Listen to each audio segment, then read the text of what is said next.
So, it's been over 2 decades since one of the best survival horror action games of all time released, and in honour of its 20th birthday, I decided to give this game its very much deserved flowers.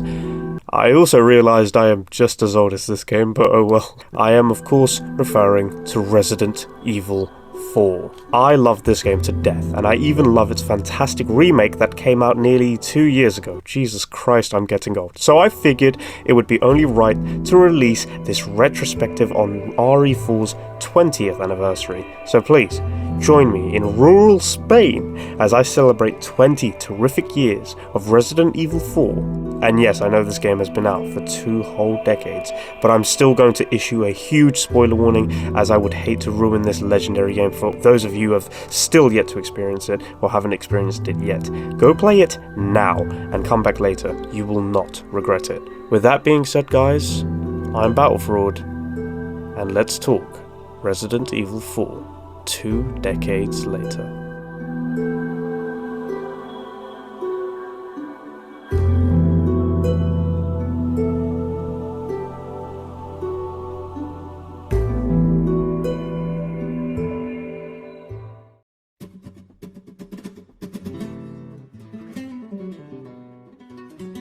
Now, I figured we should start where all good stories begin, and start with the damn story. But seriously, I'm starting with the story because I'm going to be a little controversial and say that RE4's story isn't perfect. Now, that does not mean I dislike the story. I actually think it's quite engaging and well paced, but it's also not without its flaws. For example, why the hell is Leon sent into this very important government mission with just 2 local cops? Bro, I would have had Task Force 141 on my side, just saying.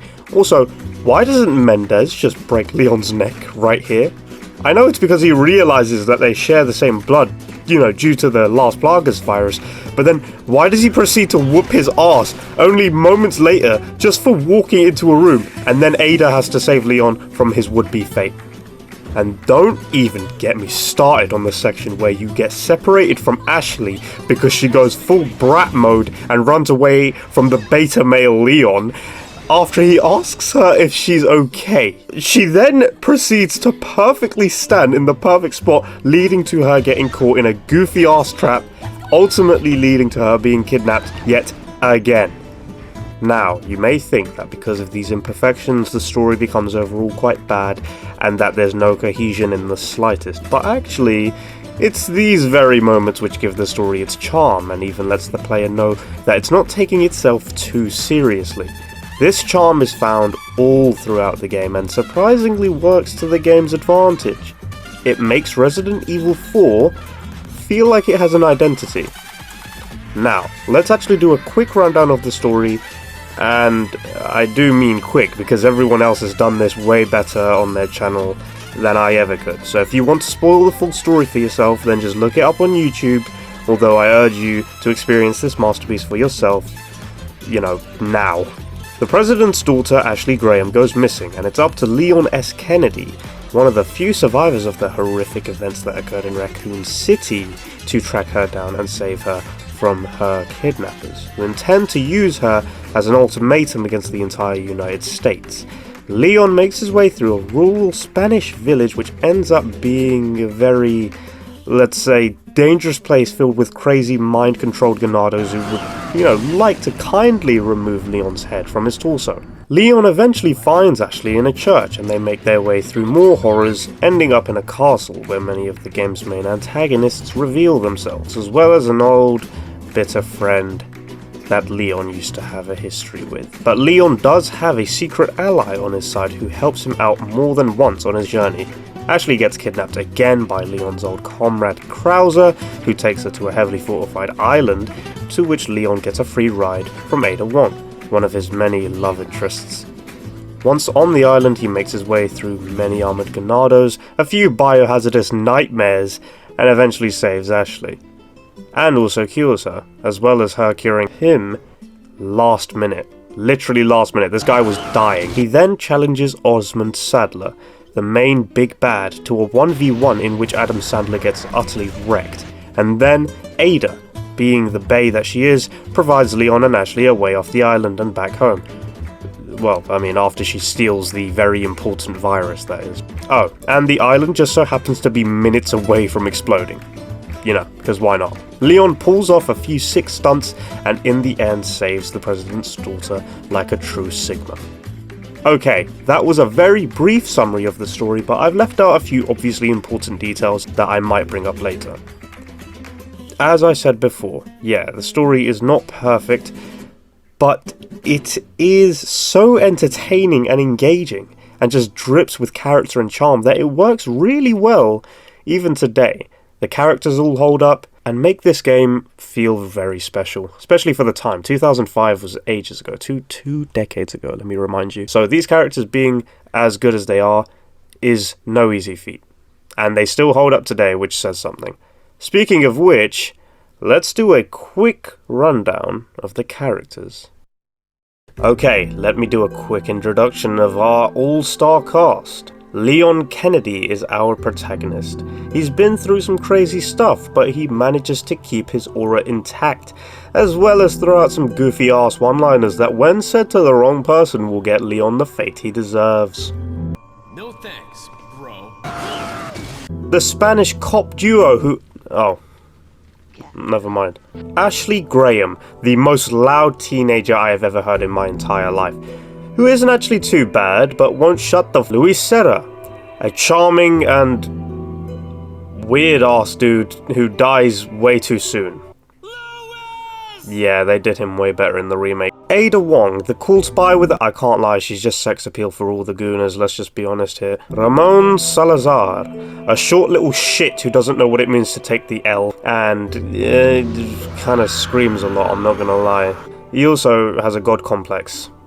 Speaking of god complex, Jack Krauser, a wannabe 80s action hero who hit his head a little too hard and now thinks he's a god. Bitores Mendez, Mr. X 2.0, but now he's Spanish and he hates women. So he's an incel. Osman Sadler, the evil cultist leader who happens to have taken many arrows to the knee while out on a business trip to Skyrim. And rockets. Ingrid Hunnigan, the helpful assistant who doesn't know the meaning of unspoken riz. Come on, you should have given my boy Leon a chance. Chopper Mike, the pilot who Albert Wesker, the evil mastermind who wants to steal more shit to make himself into a Terminator. Seriously, this guy cannot get enough, I don't understand what it is. And finally...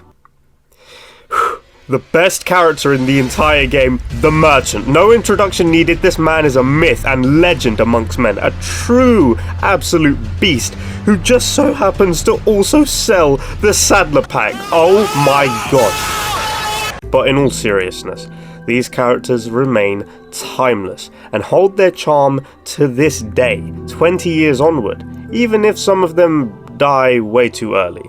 But hey, the remake does fix that issue, so there you go. You can go play that version if you want a more, I'd say, expanded version of what these characters could have been if you were disappointed with them in this original game.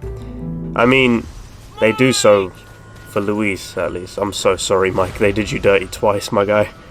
But with that section over, let's move on to the main component that makes Resident Evil 4 so fun.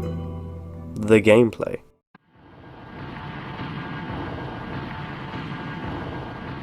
I'm going to try and address the main important gameplay components in order to not make this video long as hell. So let's start. You've got your basic tank controls to control Leon, which a lot of people hate, but I think these controls actually add to the very tense moments in combat, where enemies menacingly but fairly approach you to give you a haircut. It gives the game a survival feeling. Get it? Survival horror. I'll stop. The movement is, however, admittedly a little outdated, as it can lead to moments where you can easily get overwhelmed by enemies and cause what feel like cheap and unfair deaths at some times. But in all fairness, that is where some of the game's challenge comes from.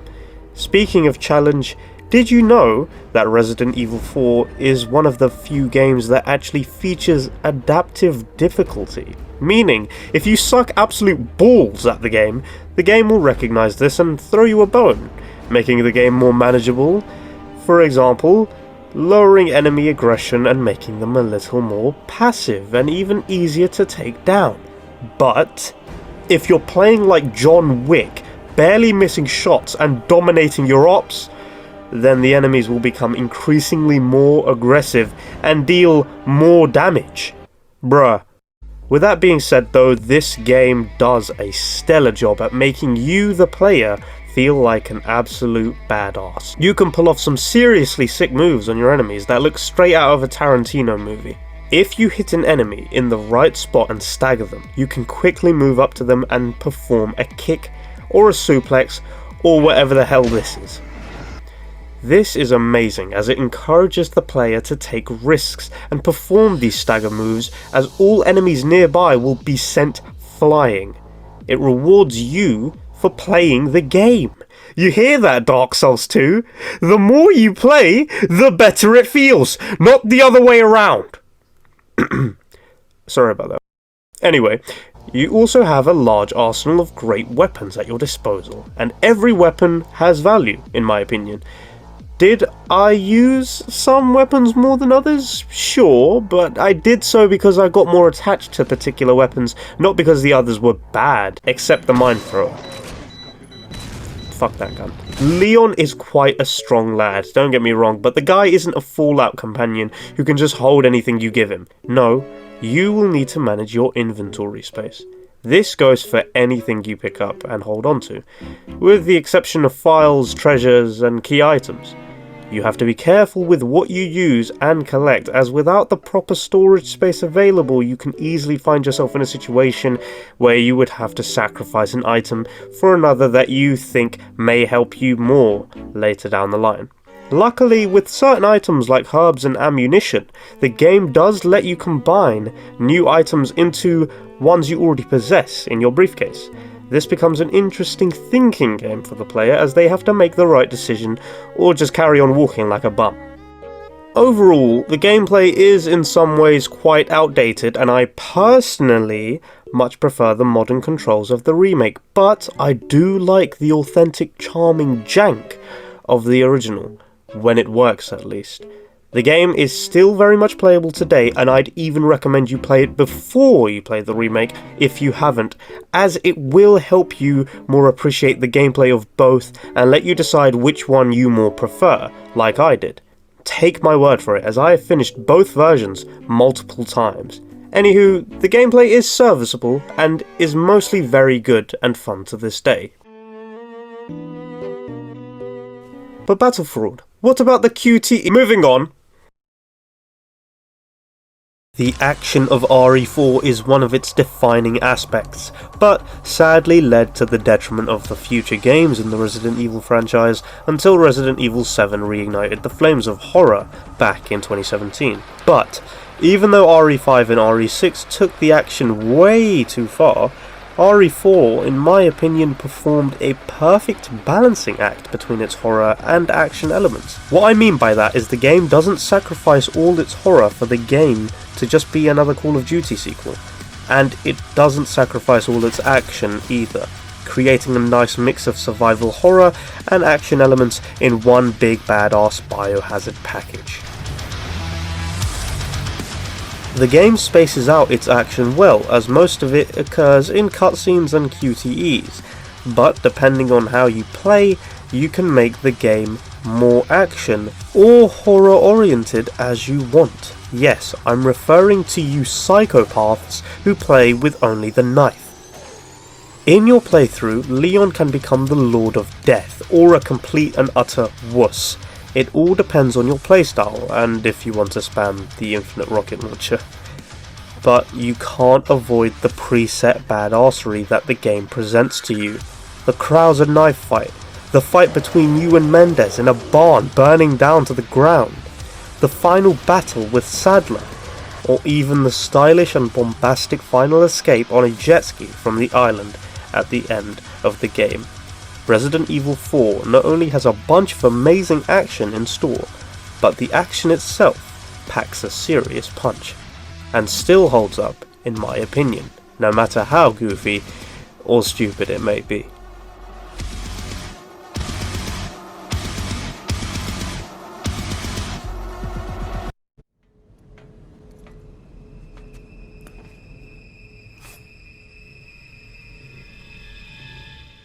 Moving on from action, let's talk about one of the more abstract and, in my opinion, underappreciated elements of Resident Evil 4. Its heavy, oppressive, gloomy, ominous-ass atmosphere. When I played Resident Evil 4 for the first time, I was feeling two things. I was hyped because I was about to play what everyone was calling the best Resident Evil game in the series, and one of the best games, period. But I was also feeling dread. Something about the game just made me feel really uneasy right from the start. And I know what you're thinking, ooh, it's a horror game, of course it's going to be scary. No. This was different. The dreary grey sky was a big shift from the usual nighttime setting of any previous horror game I had played. And something about a decrepit village with murderous, psychotic villagers around every corner just felt more unsettling to me in the daytime. It broke the trend of a lot of horror games always having to take place at night, and I know RE4 is not the first game to do this, but it's definitely one of the best at pulling it off. The entire game doesn't even take place during the day. It goes dark within about 2 hours of your playthrough, depending on your skill and if you're speedrunning, of course. And when nighttime does roll around, I think it hits even harder because of the prior build-up during the day. It's raining and stormy. Something straight out of an old horror novel like Frankenstein. And then you get hit by transforming Plaga Ganados, which are a real shock on your initial playthrough. 20 years later, this game still had me jumping out of my seat and screaming like a little The atmosphere is truly unmatched, even by the remake in my opinion, and still gives me chills to this day.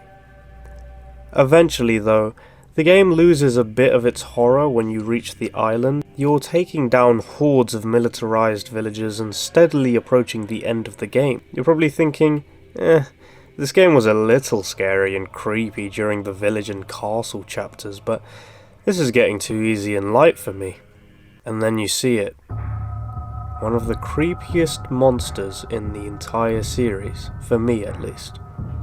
And what better place to talk about it than our next section, the horror of Resident Evil 4.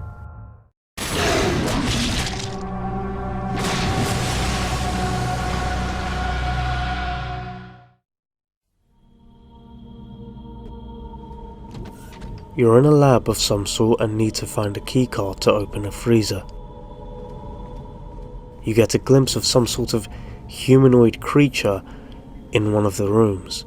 It appears to be dead, so you move forward and complete a short puzzle to open a door to a room in which you find a bloodied corpse with the keycard you need near it. Having what you need, you confidently make your way out of the room and open the door only to see the first encounter you have with the Regenerador is one you will never forget. This menacing, lumbering creature is moving slowly towards you to test out its impressive jaw and teeth on your fleshy neck. It doesn't help knowing that you can tell when one of these things is nearby, as they make this terrifying breathing noise that sounds like it's struggling to contain its hunger for you or something. Resident Evil 4 is full of action, for sure, but when it presents the player with horror, it is mostly, if not always, done perfectly. Stressful and horrific moments like these are spread throughout the entire game. From the very beginning of the game, you can find a tiny abandoned hut. These are usually filled with a few supplies and sometimes an enemy hiding in them. But there is one instance in where you walk in and everything seems normal until you turn around and see a woman dead, seemingly one of the very villagers you've been fighting. She's impaled in the head with a garden fork against the wall. The blood is still dripping from her corpse, insinuating that this was a recent murder.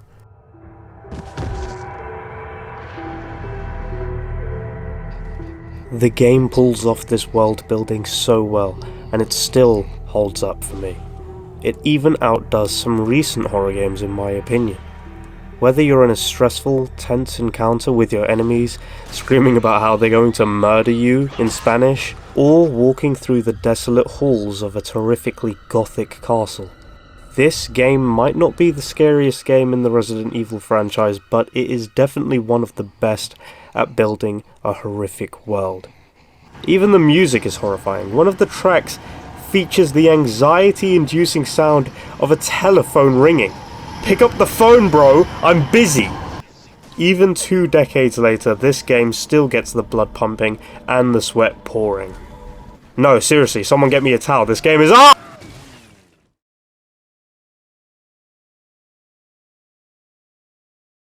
Perfect. Now that we've discussed the main game, it's time to do a brief overview of the bonus content of Resident Evil 4. Most if not all modern ports of RE4 include all bonus content and DLC. This includes the fan favourite Mercenaries game mode, the Separate Ways bonus campaign in which you play as Ada and experience her perspective throughout Leon's mission in Spain, Assignment Ada, which is just a short game mode where you play as Ada and collect Las Plagas samples, and is honestly not worth discussing because the description I just gave you is all you really need. You also get a few new weapons and costumes for Leon and Ashley to use in your next playthrough of the game. And a few more extras, including a cutscene browser which, you guessed it, lets you re-watch the game's many and impressive cutscenes, and a short sequence of 5 tapes known as Ada's Report, which explores Ada's ties with Wesker in a documentary form. I'm going to talk mainly about the Separate Ways campaign and the Mercenaries game mode in this section, as they interest me the most, but there's still so much to gain from the short Ada's Report documentary and the fun weapons and skins you can use in New Game Plus, my personal favourite being the Infinite Rocket Launcher, as you all know. Separate Ways. This is a pretty cool but admittedly niche campaign which lets you play as Ada Wong and experience her perspective of Resident Evil 4's story. She has a decent array of weapons, but I honestly think Leon's arsenal outshines hers, personally. But Ada's grappling hook is a great addition. It makes going through the same familiar areas a bit more fun and spices things up a bit.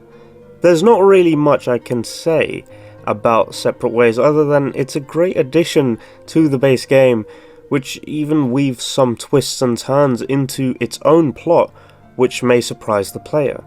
So with me having spoiled the entire base game already, I think I'll leave this campaign unspoiled for you to experience the surprises for yourself. If you're able to avoid ruining it for yourself, I'd say it's definitely worth a playthrough or 2 at most. Even the remake's rendition of the DLC is very well done and fun to go through. Now, Mercenaries. This bonus mode is amazing. If you don't know what Mercenaries is, then you have been missing out. This is essentially a horde rush mode where you get put in iconic locations from the game and have to fight off a large set amount of familiar enemies and a few new ones. You are on a time limit until your evacuation chopper arrives. Getting high scores and multiple kills in a row is key, as these will bump up your overall score. You can also find time extension bonuses scattered around the map to increase the time you have left. The higher your final score, the more rewards you get. You get to play with more unlockable characters such as Ada, Krauser, Wesker and Hunk, which all have their own unique arsenal and abilities that can be used to stack points for your score. If you get a 5-star rating on each stage with each character, you will unlock the all-powerful hand cannon, which is also a neat reward. This is an amazing batch of side content that comes with most versions of the game at no additional cost. It's all included, which makes this one hell of a deal, especially since RE4 goes on sale all the time. So if you have finished the main story and were craving even more from this fantastic game, you will be set up with hours of more fun. This DLC is the cherry on top of the cake for me and is still worth revisiting today.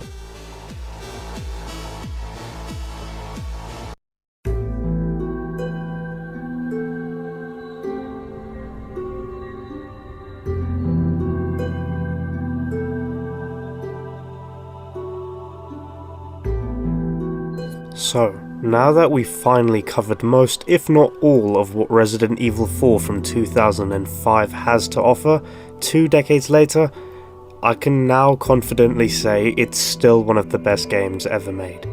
This is and will remain a timeless classic for generations, even when we get the PS8 and Xbox 9.99. A cheesy but engaging thrill ride with plenty of scares, atmosphere, action, and laughs along the way. And unsurprisingly, it's still worth your hard-earned money to this very day. So if you were wondering if Resident Evil 4 was still great 20 years later, I hope I provided you a satisfying answer.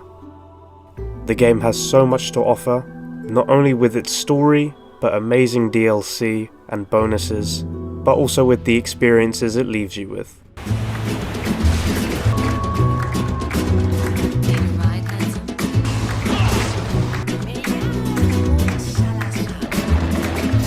And that was Resident Evil 4, 2 decades later.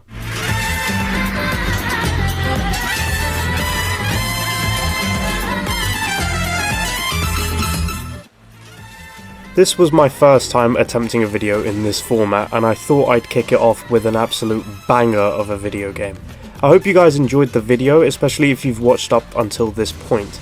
Leave a like and a comment if you feel like it, I would highly appreciate it. Any feedback would be amazing. Trust me, I'm gonna need it if you want these videos to be better. I also am aware that RE4's anniversary was technically on the 11th of January, but hey, you gotta cut me some slack. You know, the university essays have been killing me. But anyways guys, this has been Battle Fraud. Feel free to like, comment and subscribe, even share with your friends. And I'll see you beautiful people on the next one. Peace.